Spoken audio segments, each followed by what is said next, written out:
அருட்பெருஞ்சோதி அருட்பெருஞ்சோதி தனிப்பெரும் கருணை அருட்பெருஞ்சோதி. எல்லா உயிர்களும் இன்புற்று வாழ்க, வள்ளல் மலரடி வாழ்க வாழ்க, கொல்லா விரதம் குவளை எல்லாம் ஓங்குக, நல்லோர் நினைத்த நலம்பெறுக, நன்று நினைத்து எல்லோரும் வாழ்க இசைந்து.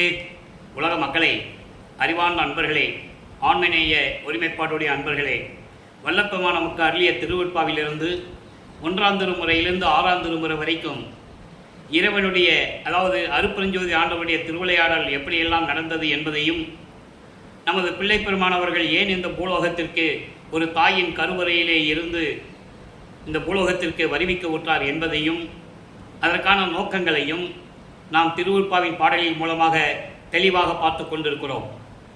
இந்த பிரபஞ்சம் தோன்றிய காலத்திலிருந்தே, அதாவது தோன்றிய ஏற்கனவே முடிந்த 4 யுகங்களிலுமே, கிரேத யுகம், திரேத யுகம், துவார யுகம், கலியுகம், இந்த 4 யுகங்களிலுமே தோன்றிய மார்க்கங்களும் சமயங்களும் மதங்களும் அழிந்து விட்டன.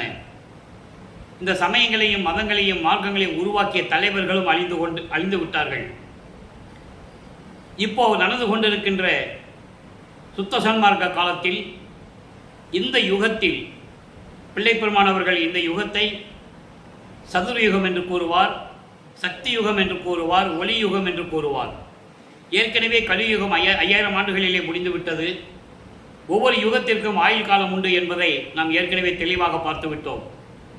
கிரேத யுகத்திற்கு 17,28,000 வருடங்களும், திரேத யுகத்திற்கு 12,96,000 வருடங்களும், துவார யுகத்திற்கு 8,64,000 வருடங்களும், கலியுகத்திற்கு 5000 வருடங்களும், இந்த நிலைகளெல்லாம் முடிந்துவிட்டது.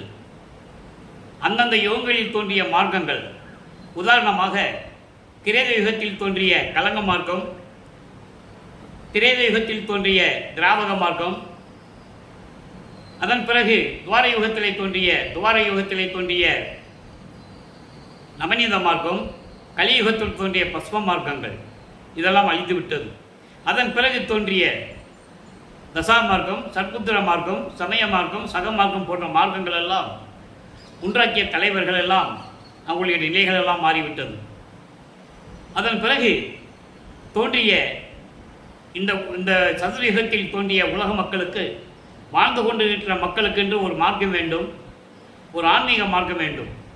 அந்த ஆன்மீக மார்க்கம் சமரசமாக இருக்க வேண்டும் என்ற நோக்கில் அருட்பெருஞ்சோதி ஆண்டவர் சுத்த சன்மார்க்கத்தை உருவாக்கி, இறைவனால் உருவாக்கப்பட்ட மார்க்கம் சுத்த சன்மார்க்கம். மற்ற மார்க்கங்களும் சமயங்களும் மதங்களும் மனிதர்களால் உருவாக்கப்பட்டது. ஆக இந்த நிலையில் இருக்கும்போது இந்த சுத்த சன்மார்க்கத்தை தன் மகனிடம் ஒப்படைத்து, தன் மகனை இந்த பூலோகத்தில் 51 ஆண்டுகள் உலாவ விட்டு மக்களோடு மக்களாக இருக்க செய்து, சுத்த சன்மார்க்கத்தின் கொள்கைகளை உலக மக்களுக்கு எளிய முறையில் சொல்ல வேண்டும் என்பதற்காகத்தான் தனது மகனை ஒரு தாயின் கருவறையிலே இருக்க வைத்து இந்த பூலோகத்திற்கு வருவிக்க செய்து எப்படியெல்லாம் திருவிளையாடல் செய்து கொண்டிருந்தார் என்ற விளக்கங்களை தான் நாம் பாடலின் மூலமாக பார்த்து கொண்டிருக்கிறோம். அந்த வகையிலே நமது பிள்ளை பெருமானவர்கள் வருவிக்க உற்ற இடம் சிதம்பரம் அருகில் இருக்கின்ற மருதூர் என்ற ஒரு கிராமம். 5/10/1823 ஆண்டு அவர் வருவிக்க உற்றார். இல்லற வாழ்க்கையிலே இருந்து கொண்டிருந்த சைவ குலத்தை, சைவ சமயத்தை சேர்ந்த ராமையா பிள்ளை சின்னையம்மையர்களுடைய இல்லற வாழ்க்கையில் இறைவனுடைய மகனாகவே இவர் வருவிக்க உற்றவர். ஏற்கனவே அவர்களுக்கு பிறந்த குழந்தைகள் 4 பேர் உண்டு. 2 ஆண் பிள்ளைகள், 2 பெண் பிள்ளைகள்.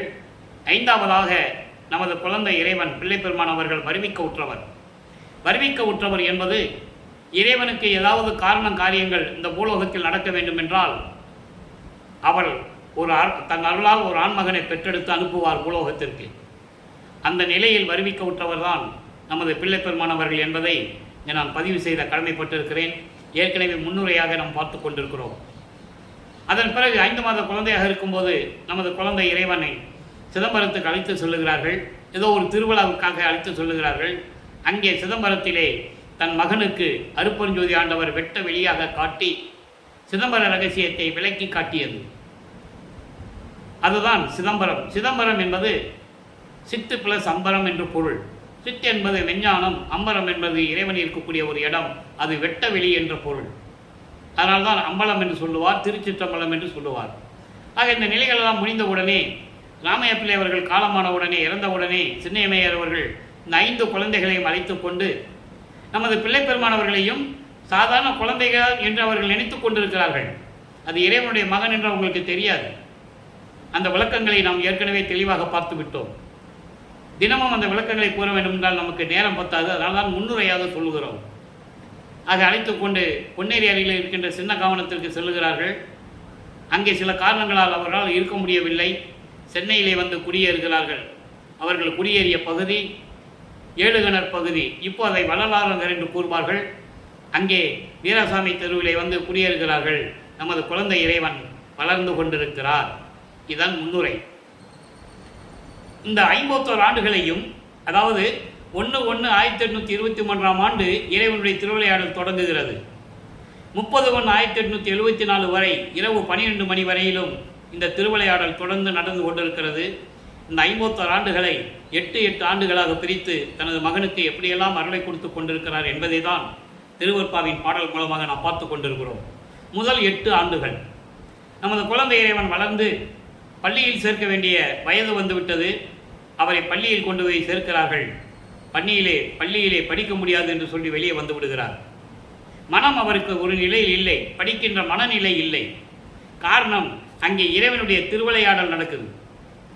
ஏனென்றால் இறைவன் ஏற்கனவே தீர்மானித்துக் கொள்ளுகிறார், தனது மகன் இந்த உலகியலிலே எந்த ஆசிரியரிடமும் கல்வி கற்கக்கூடாது. இரண்டாவது, தனது மகன் யாரையும் குருவாக ஏற்றுக்கொள்ளக்கூடாது. சைவ சமயத்தை பின்பற்றி இருக்க வேண்டும். வெள்ளாடை தான் அணிய வேண்டும் என்ற ஒரு நிலையில் இறைவனுடைய திருவிளையாடல் நடந்து கொண்டிருக்கிறது. அது பிள்ளைப்பெருமானவர்களுக்கு தெரியாது. அவர் குழந்தை இறைவன், அவருக்கு தெரியாது. ஆக பள்ளியில் படிக்க முடியாது என்று வெளியே வந்தவுடனே அவருக்கு ஏற்பட்ட சிக்கல்கள் எல்லாம் நாம் ஏற்கனவே விளக்கமாக பார்த்தோம். உலகியலிலே பார்த்து கொண்டிருக்கிற நடைமுறையிலே ஒரு பிள்ளையை பள்ளிக்கூடத்தில் சேர்த்துட்டு படிக்க முடியலன்னு வந்துட்டால் அந்த பிள்ளைக்கு எவ்வளவு இடைஞ்சல் இருக்குன்னு நமக்கு தெரியும். வீட்டில் திட்டுவாங்க, அடிப்பாங்க, ஏசுவாங்க. பக்கத்தில் இருக்கிறவங்களும் திட்டுவாங்க, ஏன்டா பள்ளிக்கூடத்துக்கு போகாமல் இருக்க, எருவு மாடு மேய்க்க போறியா, கழுதை மேய்க்க போறியா, பன்னி மேய்க்க போறியா என்றெல்லாம் திட்டுவார்கள். இது உலகியலில் நடந்து கொண்டிருக்கிறது. இதே நிலையும் நமது பிள்ளை பெருமானவர்களுக்கு நடந்து கொண்டிருக்கிறது. அவர் மனம் மிகவும் வேதனை அடைகிறது. ஏன் இந்த உலகத்தில் பிறந்தோம் என்று அவருக்கு தெரியாது என்று சொல்லி வேதனைப்படுகிறார். அந்த நிலையில் அவருக்கு அமைதியான ஒரு இடம் தேவைப்படுகிறது. அப்படி கிடைத்த இடம்தான் கந்தகோட்டம் என்ற ஒரு இடம். அங்கே ஒரு முருகன் கோயில் இருக்கிறது. எல்லாரும் தூங்கி எந்திரிக்கிறதுக்கு முன்னால் இவர் போய் அங்கே போயிடுவார். எல்லோரும் தூங்கின பிறகு தான் வருவார். வீட்டில் ராமலிங்கம் காணமேன்னு தேடுவாங்க. உலகியலிலே அவருக்கு வைத்த பெயர் ராமலிங்கம் என்று பெயர். அருட்பெருஞ்சுதி ஆண்டவர் தன் மகனுக்கு வைத்த பெயர் செல்வப்பிள்ளை. பின்னாளில் மக்களால் திரு அருட்பிரகாச வள்ளலார் என்று அழைக்கப்பட்டார். அதனால் வள்ளலார் என்ற பெயர் நிலைத்து விட்டது. சரியா? அப்போ இந்த நிலையில் இருக்கும்போது முதல் 8 முடிந்து விட்டது. 2வது 8 தொடக்கத்தில், அதாவது 9வது ஆண்டு, இறைவன் தன் மகன் முன்னால் எழுந்தருளி, மகனே கவலைப்படாதே, நீ என்னால் வருவிக்க உற்றவன். உன்னால் சில காரியங்கள் எல்லாம் இந்த பூலோகத்தில் நடக்க வேண்டியது இருக்கிறது. உனக்கு முன்பருவம் பின்பருவம் காட்டி அருள் செய்வேன் என்று கூறி மறைந்து விடுகிறார். அதன் பிறகு நமது பிள்ளை பெருமானவருக்கு ஒரு மறைப்பு நிலை வருகிறது. சைவ சமயத்தை சார்ந்ததனால் சைவ சமயத்தின் தலைவனாகிய சிவபெருமானை இறைவனாக ஏற்றுக்கொள்ளுகிறார். ஒன்று நல்லா கவனிக்கணும். அப்போ நமது பிள்ளை பெருமானவர்களுக்கு அருட்பெருஞ்சுதி ஆண்டவர்னு இறைவனும் தெரியாது, அவர் தான் இவருடைய அப்பான்னு தெரியாது. ஒரு மறைப்பு நிலை ஏற்படுகிறது. சுத்த சன்மார்க்கம் என்ற ஒரு மார்க்கம் இருக்கிறது தெரியாது.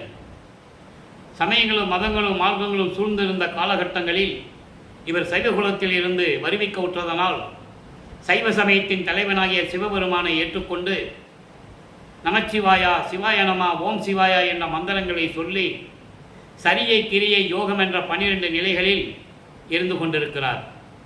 சரியை என்பது உருவ வழிபாடு, கிரியை என்பது அந்த உருவ வழிபாட்டுக்கு மந்திரம் சொல்லி வழிபடுவது, யோக நிலையிலிருந்து வழிபடுவது என்ற நிலையில் அவர் இருந்து கொண்டிருக்கிறார்கள் நமது பிள்ளை பெருமானவர்கள்.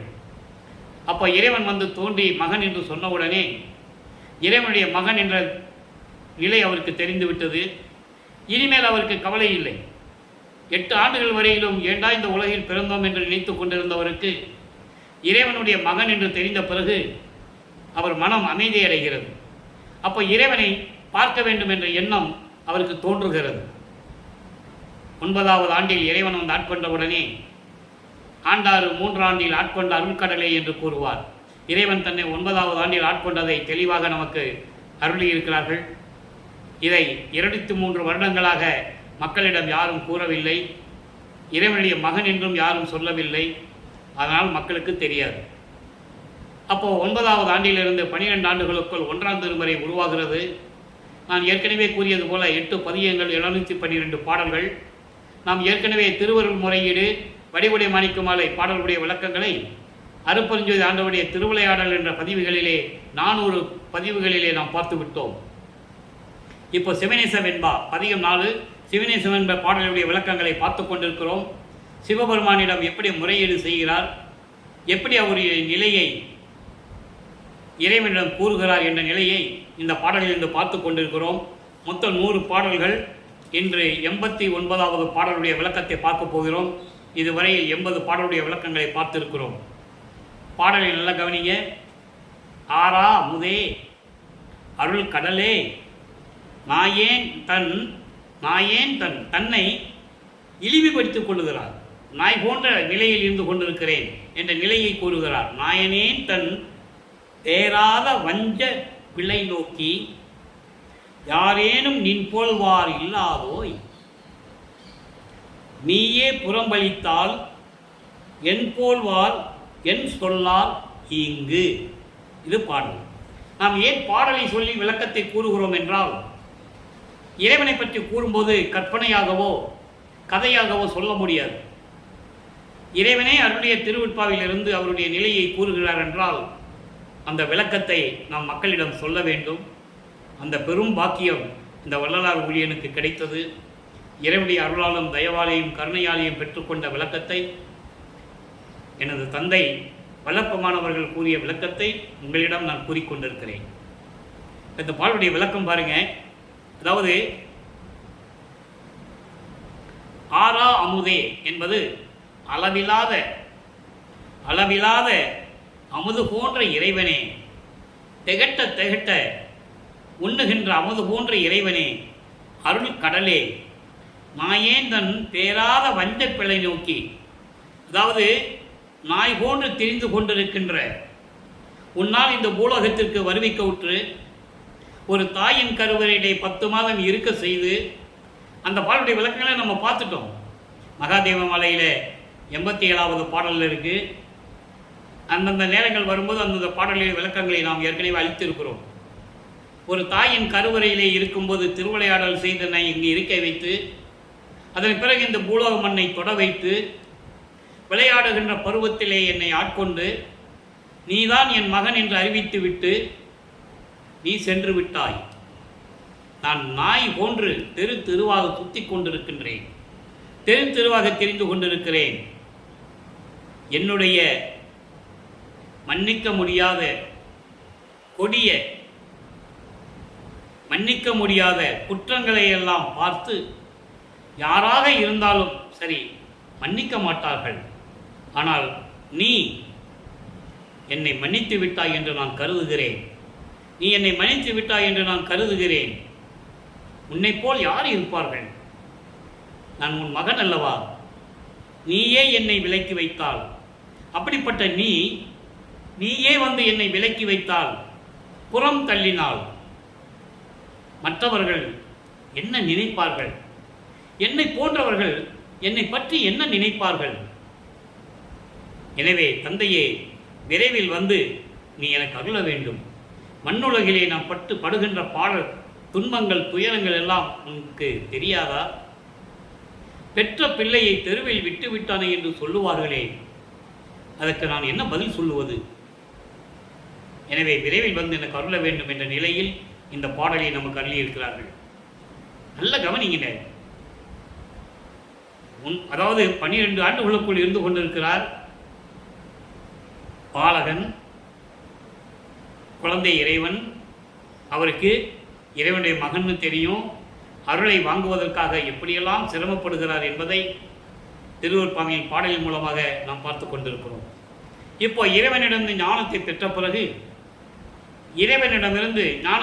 பிறகு திருவொற்றியூருக்கு செல்ல வேண்டும் என்ற நிலை அவருக்கு உருவாகிறது. மனம் அவரை தூண்டி விடுகிறது திருவொற்றியூருக்கு போக சொல்லி. மனம் தூண்டி விடுகிறது என்று சொல்வதை விட அருட்பெருஞ்சோதி ஆண்டவர் திருவிளையாடலை தொடங்குகிறார், மனதை தூண்டி விடுகிறார். இவர் திருவொற்றியூர் செல்லுகிறார், அங்கே இருக்கின்ற தியாகராஜன பெருமானை பற்றி பாடுகிறார். எந்த விதமான பலனும் இல்லை. அதன் பிறகு திருமுல்லை வாயில் செல்லுகிறார். அங்கே இருக்கின்ற இறைவன் மாசிலாமணி என்ற பெயருடைய இறைவன், அங்கேயும் போய் மனமுருகி பாடுகிறார். அருளை பெற வேண்டும் என்பதற்காக அருளை பெற முடியவில்லை. அதன் பிறகு திருவெளித்தாயம் என்ற ஒரு இடம் இருக்கிறது. வில்லிவாக்கத்திலிருந்து ஒரு 15 கிலோமீட்டர் இருக்கும் என்று நினைக்கிறேன். அங்கேயும் போய் இறைவனை பற்றி பாடுவார். எந்த விதமான பலனும் இல்லை.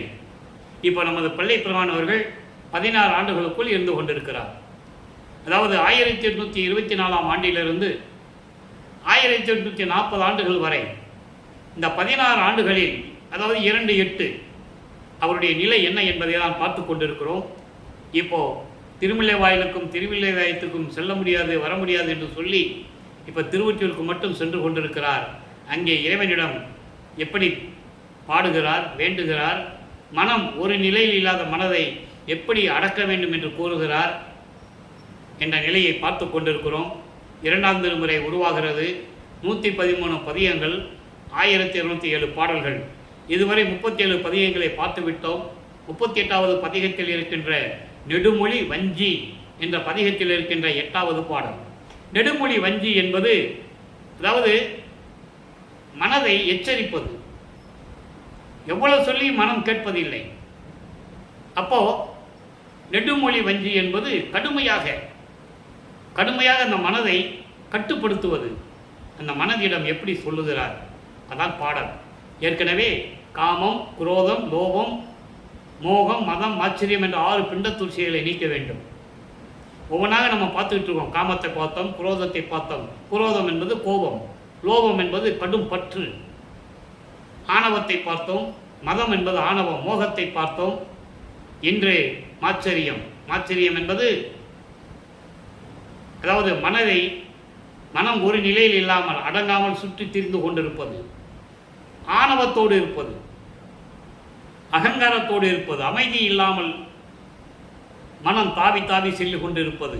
இந்த நிலையை எப்படி கூறுகிறார் என்பதை பாடலின் மூலமாக நாம் பார்த்து கொண்டிருக்கிறோம்.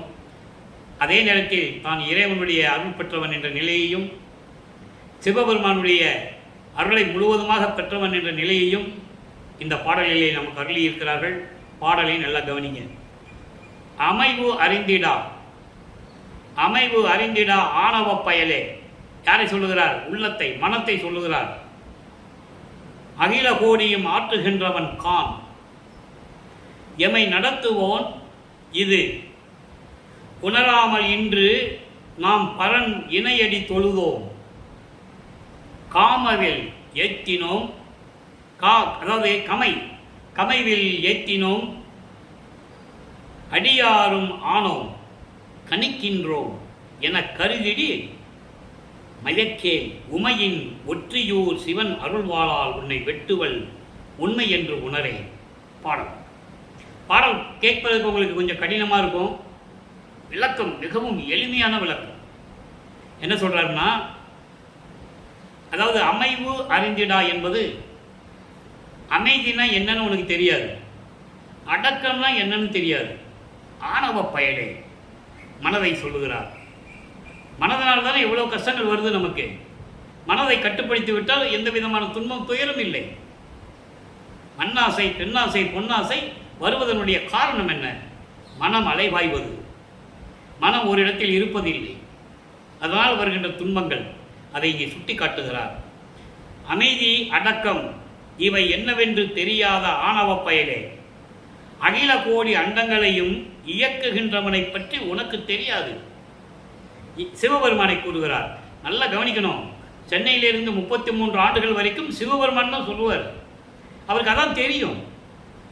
அதன் பிறகுதான் அருட்பெருஞ்சாண்டவர் சுத்த சன்மார்க்கத்தை வந்து அருட்பெருஞ்சாண்டவர் தன் மகனுக்கு கொடுத்த பிறகுதான் அருட்பெருஞ்சாண்டவருடைய நிலையை கூறுவார்.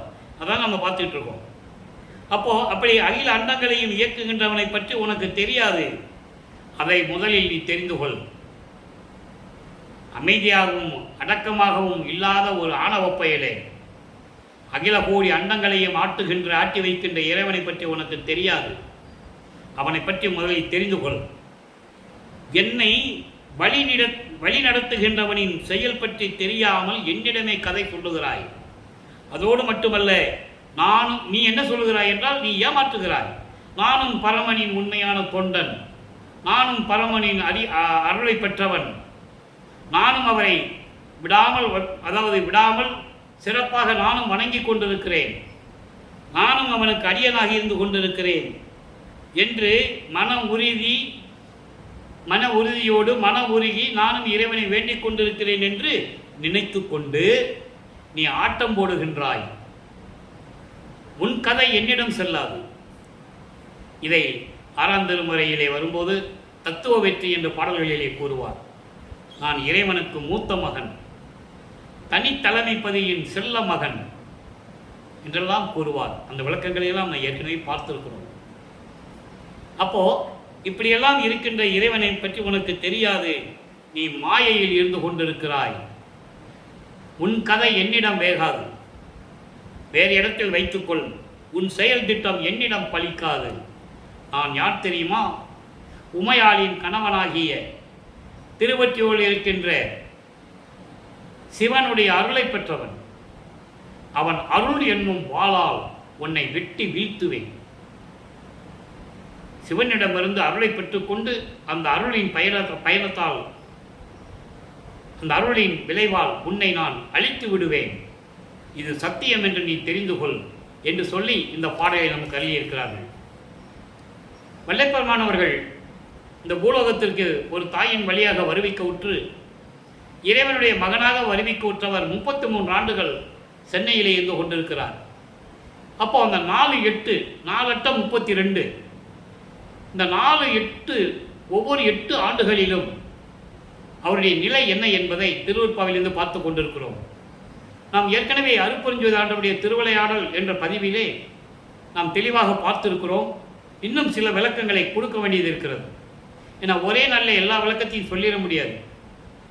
இந்த வள்ளலார் ஊழியன் எனது தந்தை வல்லப்பெருமானுடைய அருளை பெற்றுக்கொண்டு 5 ஆண்டுகளாக திருவருட்பாவினுடைய பாடல்களை விளக்கி அதன் மூலம் அருட்பெருஞ்சோதி ஆண்டவருடைய நிலை, அருள்நிலை எப்படி இருந்தது, தன் மகனுக்கு எப்படியெல்லாம் அருளை கொடுத்தார், தனது மகனை ஏன் சிவபெருமானை வழிபட செய்தார், எதுக்கு அந்த நிலையில் இருக்க செய்தார் என்ற விவரங்களை எல்லாம் நாம் ஏற்கனவே பார்த்திருக்கிறோம். ஆக நமது பிள்ளைப்பெருமான் அவர்கள் 16 ஆண்டுகள் வரையிலும் இந்த பூலோகத்திற்கு வருவிக்க உற்று 16 ஆண்டுகள் வரையிலும் அவருடைய நிலையை 1ஆம் திருமுறை 2ஆம் திருமுறை பாடல்கள் மூலமாக நாம் பார்த்து கொண்டிருக்கிறோம். இன்னும் 3ஆம் திருமுறை 4ஆம் திருமுறையில் விளக்கங்களை சில பகுதிகளை நாம் சொல்ல வேண்டியது இருக்கிறது. வல்லப்பெருமான் அவர்களுக்கு 24 ஆண்டுகள் ஆகும்போது, அதாவது கிட்டத்தட்ட 1847ஆம் ஆண்டு என்று எடுத்துக்கொள்ளலாம்.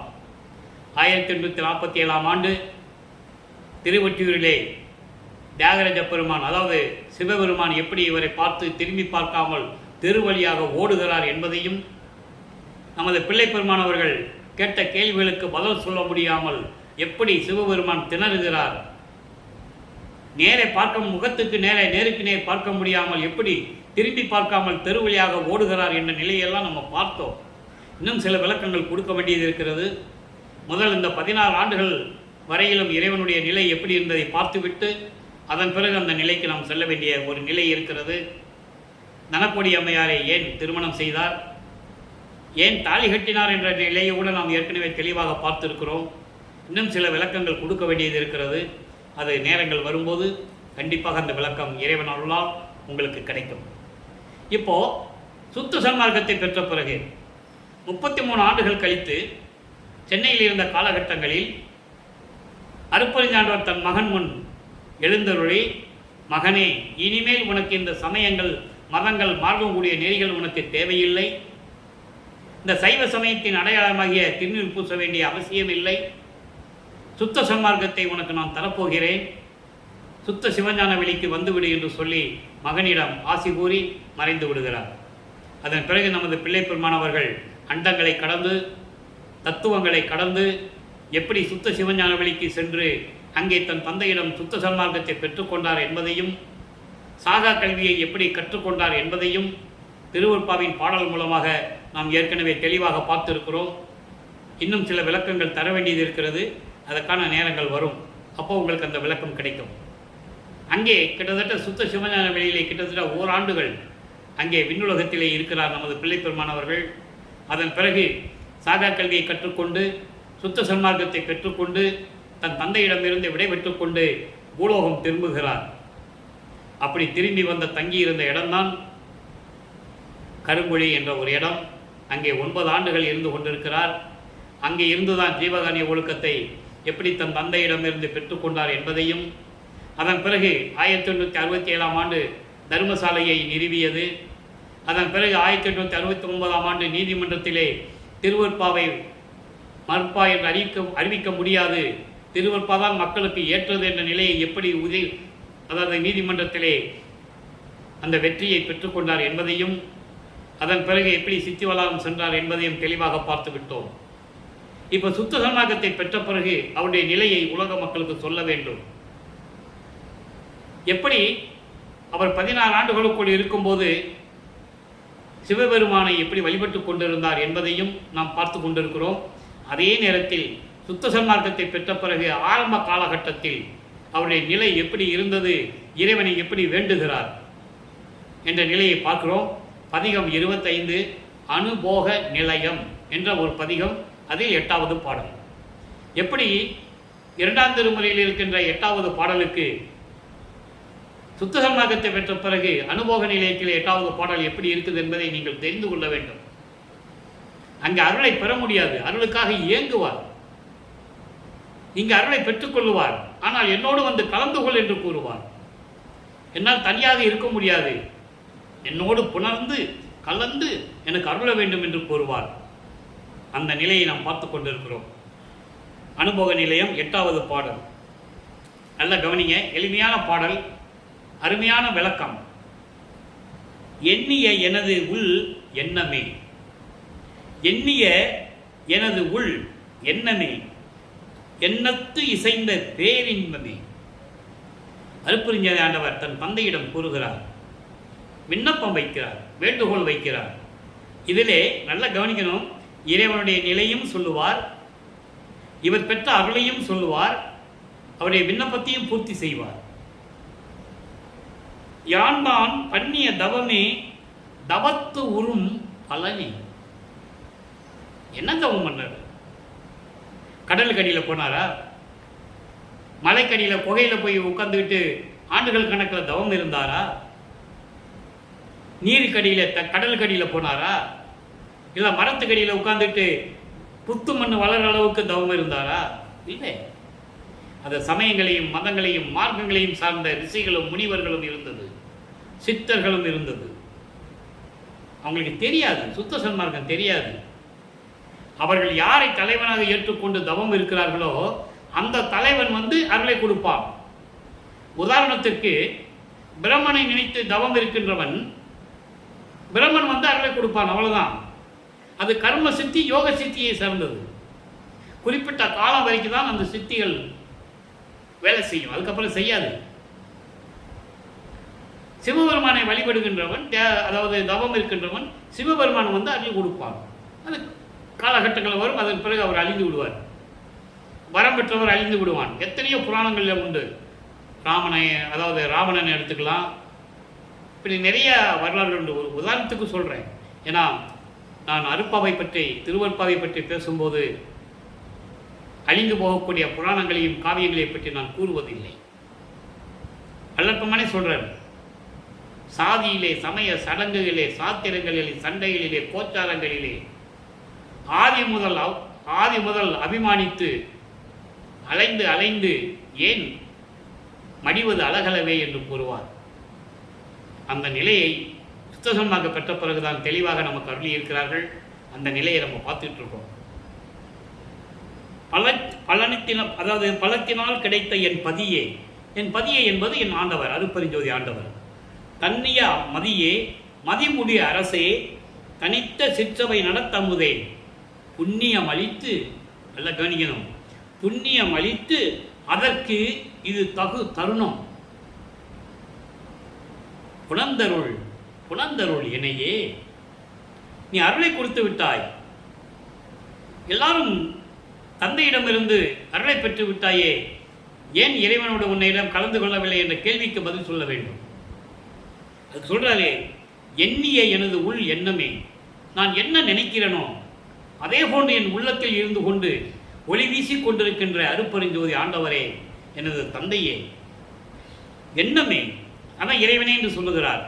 அப்படி என் எண்ணம் விரும்பியபடி எனக்கு பேரின்பத்தை கொடுத்த பேரின்பமான இறைவனே, நான் பண்ணிய தவத்தால், இங்கே நல்லா கவனிக்கணும், இவர் என்ன தவம் பண்ணார்? நோவாத நோன்பு, நோவாமல் நோன்பு என்னை போல் நோற்றவரும், எஞ்ஞான்றும் சாகாவரம் என்னை போல் சார்ந்தவரும், தேவானின் பேரருளை என்னை போல் பெற்றவரும், எவ்வுலகில் யார் உலர் சற்றே அறை என்ற ஒரு பாடல் உண்டு. இவர் தன் தந்தையிடம் கேட்கிறார், என்னை போன்று இருந்த இடத்தில் இருந்து கொண்டு இந்த உடம்பை, அதாவது வலியுறுத்தாமல், இந்த உடம்பை அதாவது வற்புறுத்தாமல், சோறின்றி உறக்கமின்றி உணவின்றி நீரின்றி இல்லாமல் இந்த உடம்பை அப்படி வலியுறுத்தாமல் வருத்தாமல் நான் எந்நேரமும் உன்னையே நினைத்து கொண்டிருந்த இந்த தவம் இருக்கிறதே, இந்த தவத்தினால் கிடைத்த பலன் யாரு? நீதான். அப்படி இந்த பலத்தினால் கிடைத்த என் பதியே, அருப்பெருஞ்சோதியே, தண்ணிய அமுதே, தண்ணிய அமுதே, பரிபூரணமான, அதாவது அமைதி. தண்ணியம் என்பது குளிர்ந்த என்ற ஒரு பொருள் உண்டு, அது தமிழ் அகராதியில் உண்டு. தண்ணியம் அப்படின்பது குளிர்ந்த என்ற ஒரு பொருள் உண்டு. அப்படின்னா குளிர்ந்த என்பது ஒரு அமைதியான, ஆர்ப்பாட்டம் இல்லாத, மற்ற சமய தேவர்களைப் போல, சமய தலைவர்கள் போல கைகளிலே ஆயுதம் வைத்துக்கொண்டு தத்துவங்களை சுமந்து கொண்டில்லாமல் அமைதியான முறையில் குளிர்ந்த நிலையில் இருக்கின்ற இறைவனே, மெஞ்ஞானம் கொண்ட இறைவனே, மெஞ்ஞானம் கொண்ட இறைவனே, தனி சிற்றவை, தனி சிற்றவை என் நடத்தமுதே, தனித்த சிற்றவை.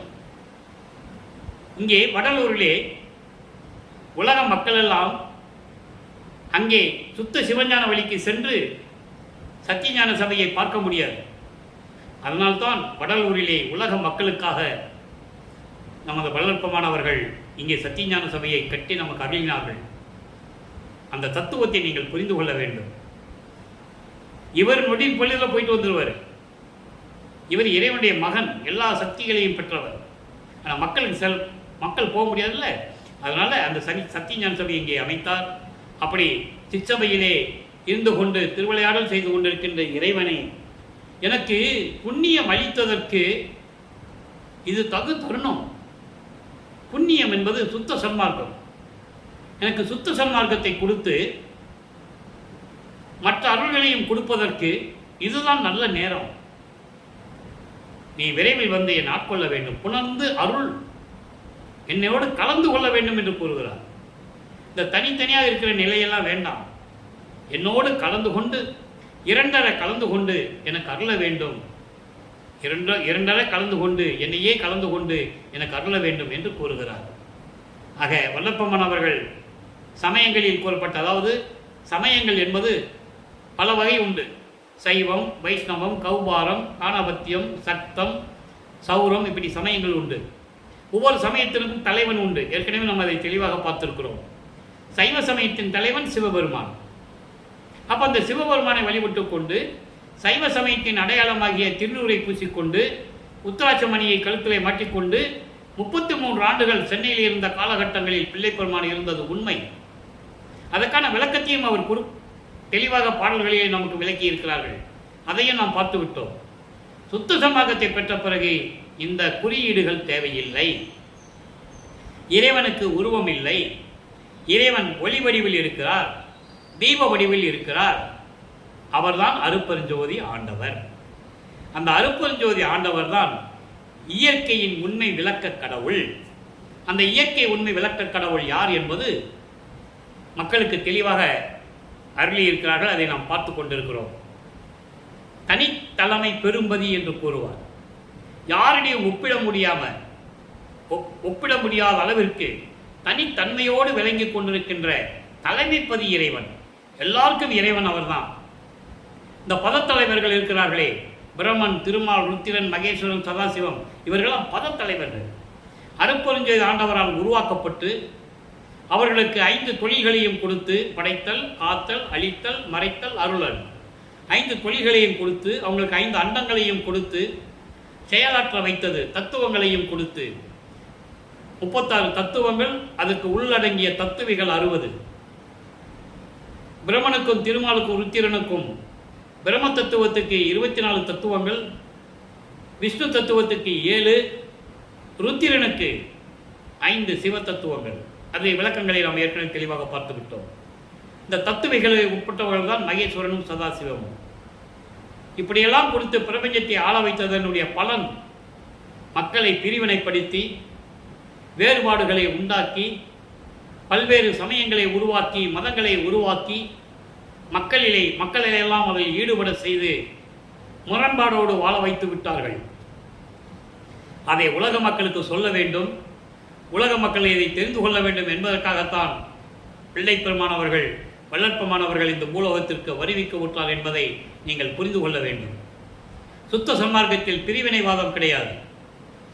எல்லாருமே சமரசமாக வாழ வேண்டும், இன்புற்று வாழ வேண்டும், சைவ நெறியில் இருக்க வேண்டும். சைவ நெறி என்பது அசைவ உணவுகளை சாப்பிடாமல் இருக்க வேண்டும், உயிர் இறக்க வேண்டும், உயிர் தயவோடு இருக்க வேண்டும், எல்லா உயிர்களையும் தன் உயிர் போல் பாவிக்க வேண்டும். இந்த நிலையை உலக மக்களுக்கு சொல்ல வேண்டும் என்பதற்காகத்தான் வருவிக்க உற்றார். நமது பிள்ளை பெருமானவர்கள் தெளிவாக கூறியிருக்கிறார்கள். உலக மக்களே, பிரம்மன், திருமால், ருத்திரன், மகேஸ்வரன், சதாசிவம் போன்ற பதத்தலைவர்களும் அவர்கள் ஆண்டு கொண்ட காலத்திலும் சரி, அதன் பிறகு மதங்களை உருவாக்கியவர்கள்,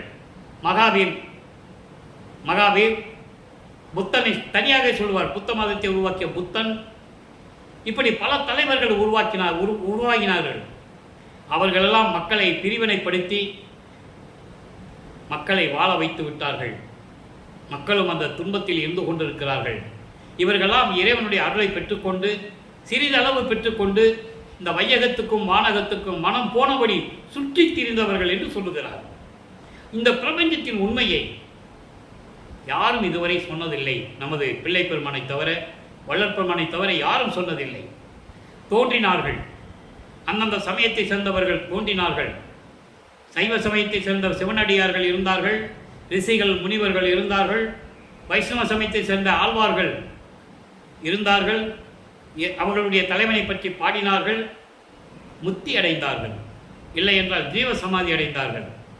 மக்களை பற்றி யார் கவலைப்பட்டது? மக்களை எப்படி வழிநடத்த வேண்டும் என்று யார் சொன்னது?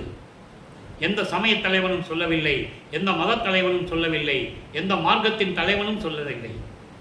அதை இந்த பிரபஞ்சத்தின் உண்மையை தெளிவாக இந்த உலக மக்களுக்கு காட்டியது நமது பிள்ளை பெருமானவர்களே என்பதை கூறி, அப்படிப்பட்ட இறைவனால் அருளப்பட்ட சுத்த சன்மார்க்கத்தில் நீங்கள்லாம் இருந்து கொண்டு கொலையும் புலையும் தவிர்த்து ஜோதி வடிவில் இருக்கின்ற இறைவனை வணங்கி சுத்த சன்மார்க்க நெறிகளை தழுவிக்கொண்டு ஜீவகானிய ஒழுக்கத்தோடும் உயிர் நேயத்தோடும் இரக்கத்தோடும் தயவோடையும் நீங்கள் இறைவனை வணங்கி இறைவனிலிருந்து எல்லா செல்வங்களையும் பெற்றுக்கொண்டு இந்த வையகத்திலே நீங்கள் வாழ்வாங்க வாழ வேண்டும், இன்புற்று வாழ வேண்டும், மரணமில்லா பெருவாழ்வில் நீங்கள் வாழ வேண்டும் என்று இறைவனுடைய அருளை பெற்றவன் என்ற தயவில் இந்த வள்ளலார் ஊழியன் உங்களை வாழ்த்தி வணங்கி விடைபெறுகிறேன். நன்றி, வணக்கம். அருட்பெருஞ்சோதி, அருட்பெருஞ்சோதி, தனிப்பெரும் கருணை அருட்பெருஞ்சோதி. தினமும் இறைவனுடைய விளக்கம் வரும், கேட்டு மகிழ்ந்து இறைவன் அருளை பெற்றுக் கொள்ளுங்கள்.